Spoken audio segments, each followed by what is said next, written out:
as it turns out, at least one of these stories actually has some amount of truth to it. West Hobart Haunted House. West Hobart is an inner-city suburb located in Tasmania, Australia.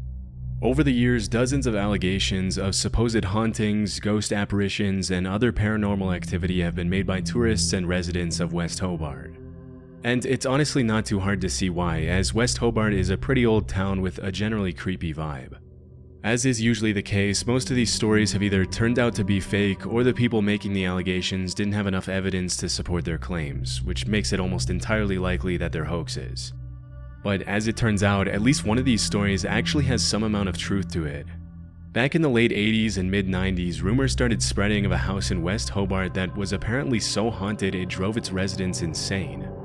At first, the rumors created a huge buzz all over town, with the locals doing everything possible to stay far away from the alleged haunted house.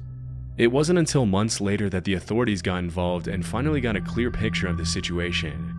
While it was true that the house's residents appeared to be going insane, it didn't have anything to do with paranormal activity, but with the fact that a Datura vine had been growing through the trees directly above the home and dropping leaves into the family's rainwater tank.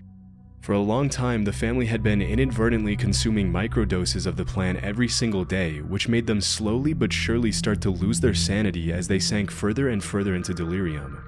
In case you've never heard of it, Datura is a species of plant within the nightshade family, also known as Jimson weed, the devil's weed, or devil's trumpet, and you'll see why in a second.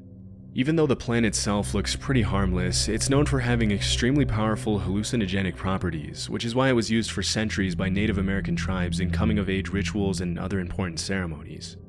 The Aztecs also used Datura as a painkiller in certain rituals, namely in ritual sacrifices, and it's also commonly used as an ingredient in the ritual of zombification in the Haitian voodoo religion, where it's referred to as the devil's cucumber.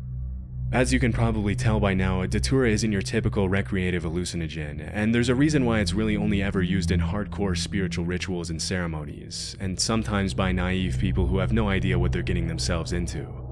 In low to medium doses, Datura causes extremely distressing, delirious experiences, and in higher doses it can lead to paralysis and even death. Nowadays, Datura is recognized by most tribes as a highly toxic and dangerous plant, and have understandably stopped using it.